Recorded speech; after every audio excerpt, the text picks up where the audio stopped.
Your next opportunity will come from who you know, not what you know. I'm Jamie Gorman, the host of Be Better at Business TV, and I'm here this morning with Amelia Stansel, Vice President and Financial Center Leader for BB&T Bank. And we'll be discussing how you should build your network and why you need to do the value and how to do it. Good morning, Amelia. Good morning. Thank you for having me. You're welcome. All right, well, what other tips? So we talk about how to kind of break into that, how to not congregate with the people you know if you want to meet new people. What are some other tips and techniques you found? One of the questions I get asked a lot is, okay, I'm at a networking event and I'm with someone who maybe I'm kind of getting bored with the conversation with, okay, or I can't get away from. Or maybe it's just time. They might be interesting, but you need to go meet more people. It wasn't just about that conversation. Okay. And a lot of times, what we just talked about as far as, hey, reminding them, hey, we're here to meet some other people. Is there anyone else I can introduce you to? Right. Or, Jamie, tell me, what kind of businesses are you looking for? Because I can then go, okay, well, who can I introduce that person to that would be beneficial for them? So it's not necessarily about just offloading the person, but but finding a graceful way to be able to introduce them to someone else. Or if it is good and they don't take that hint or they're not willing to meet someone else, a lot of times it's, hey, gosh, my beverage is empty, or, I was going to run over and grab something to eat real quick. And then usually then they'll get the hint and they'll move on at that point too. Or they'll say me too or something like that. Well, that's some good advice, because sometimes, I don't know, I may even be that person that holds you on. Never! There's some of those evening ones where I just want to kind of sit to the side and talk to people I know, but that's some good advice as far as, especially I like the one about introducing them to somebody else, because then it's a positive, because that's why they came here, so you're kind of helping them in that as well. Great. What other tips do you have for us? Well, it goes back to what we talked about in the beginning, is really important to remember that you're building relationships and you're looking for being consistent over and over. If you're going to get involved in, let's say, for instance, a Chamber of Commerce, that you find ways to get involved and you're consistent with those. So if you know that you're going to go to business after hours regularly, be regular. Because if you're there regularly, you don't feel that pressure of, I have to meet everybody in the room. I got to get all those business cards at the networking group I went to or the leads group I went to. I can just pick a couple of people that I think that there could be some synergy with, because I know I'll be there again next week or next month, and being consistent with that. And people are looking for that consistency too, because you can start to identify people that, oh, that's one of those flaky ones that come in, they want to meet everyone, get all the business, and then they're out the door. That's not realistic, and that's not what networking is about and building relationships is about. Yeah, that's a good one, because I know in my workshops, I tell people, hey, listen, the first thing is to take the pressure off is that I don't have to sell to you today. If I approach networking as a relationship building and I know that I'm going to see you again, then I don't have the pressure of, okay, I've got to get all your information, I've got to sell you, I've got to do all this stuff in this first meeting. All I need to know is your name and kind of get some contact information and try to start qualifying you as how you fit into my network, right? So I don't need to do all that. And it takes a little bit of the pressure off, when you're going to be consistent like that. Well, you mentioned selling. And going to a networking event is not about selling. I think that's something a lot of people early on don't recognize. They think, I'm there, I've got to get a deal tonight. If I don't walk out of here with a deal tonight, it wasn't worth my time. But that's not what the point of it is. The point of it is to build the relationship. So I think, again, taking that pressure off and knowing why you're there, which then leads you to when you go to an event, don't take a bunch of flyers and brochures and samples and all of those things. You're there to get the information so you can follow up with them, ask permission of, hey, I've really enjoyed this conversation. Do you mind if we get together next week, have a cup of coffee? I'd love to talk to you more about maybe how we can do business together. Then actually follow up and do it, because you're not there to make the deal tonight. Yeah. So. Well, that's a good one. Follow up. What do you think? Oh, it speaks volumes of actually following up. If I say I'm going to call you and follow up with you, you have to actually do it, whether it's a call or an email. Or the great thing now with smartphones is, gosh, let's go ahead and schedule that right now. Can you have time for coffee next week or lunch or one-on-one time? I tend to like coffee because it's caffeine. But it's also, for marketing, it's also really important. It's inexpensive. Yes. So you're not spending $20, $30 on lunch with someone who you may or may not get business out of. And it may not be, especially if you're on a shoestring budget and you're self-employed, that can get very expensive. So $3 or $4 per person if you're at Starbucks on coffee is a much less expensive thing. Plus, it's less of an obligation. So I can have coffee with you, and if this is not going well, that can be 20 minutes. That can be. I can scald my mouth, and I can get out of there really, really quick. Absolutely. Or I can drag it out. If we're having a really good conversation, you can have an hour and a half coffee with someone and get to know them really well if it's going really well. So That's great. it's very, there's not as much commitment there, and you're usually not interrupted either, versus at a restaurant where you're having a one-on-one with someone and you're interrupted every couple of minutes from the wait waiters, staff or whatever. So it's That's a a good lot. thought. It's a lot better to do that.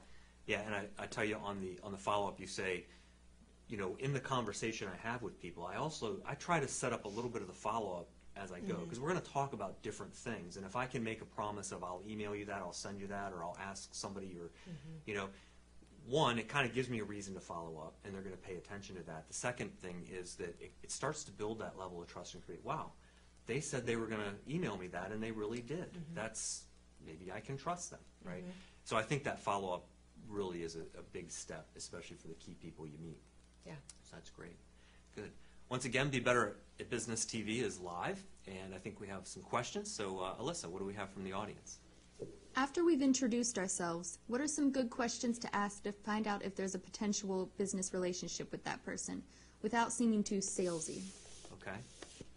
Good. So, yeah, so you finally get up the nerve to either walk up to somebody or introduce yourself. You know, what are some, where do you go from there, you know? That's a great question. A lot of times it's about, depending on where you're at and what the purpose of the event is. So if you're there just for the networking piece of it, or if it's something that's a little bit more specific, Right. a lot of it is asking the right kind of question. So it's, we'll use it in after hours again. So, you know, just getting to know Jamie, so tell me about your business. We've learned a little bit. So just asking questions as far as, well, what kind of businesses do you work with typically? Tell me more about that. So I can start thinking about, are there people that I can introduce you to Right. that aren't here tonight even, but maybe are people that I have in my own circle of influence or my own portfolio that perhaps I can introduce you to. So I can even tell you, hey Jamie, I know somebody who might be interested in working with you. Let me see if I can make a connection Right. for you. And Yeah. that helps a lot to be able to offer something as a way to be able to follow up, but to get things rolling. Right. And you just hit on something, and this is probably the reason you're here, and that we call you the queen of networking here in local circuits.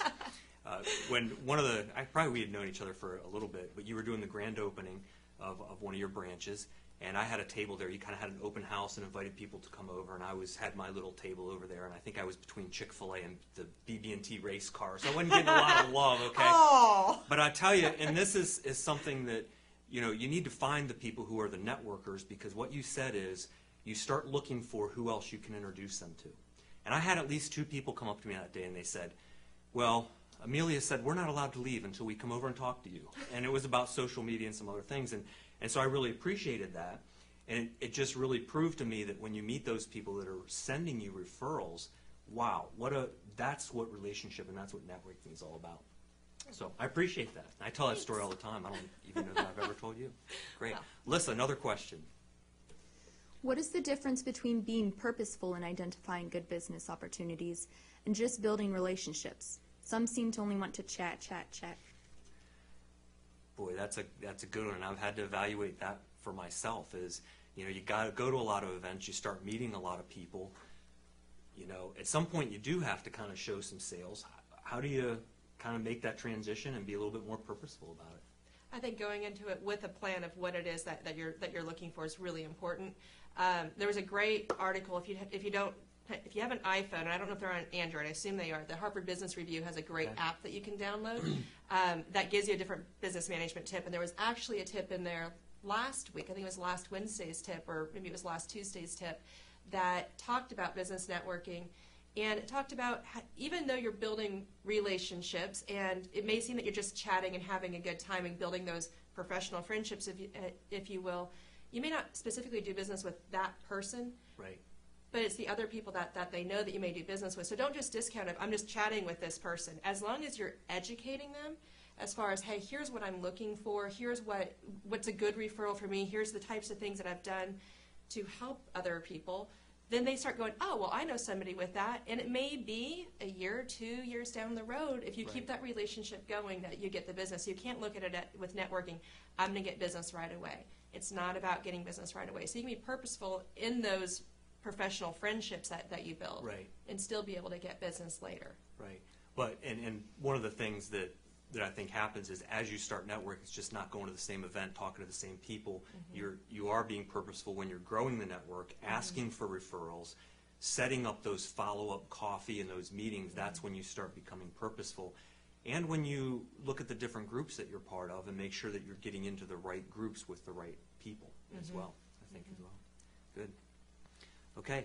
Well, what when we look at some of these tips and techniques, and you've given a couple, are they kind of adaptable? Like, do you adapt them to your personality, or is it, hey, this is what you need to do when you go network?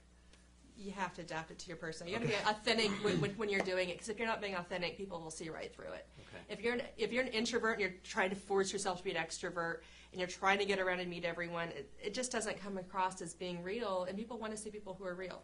Okay, great. Yeah, and I've had to adapt a little bit of the tips and techniques. And that one we talked about earlier about, going to the smaller groups and doing that, that's an adaptation, where if that's where you're more comfortable and you can kind of get things started, it helps you then in the big group when you see those people again.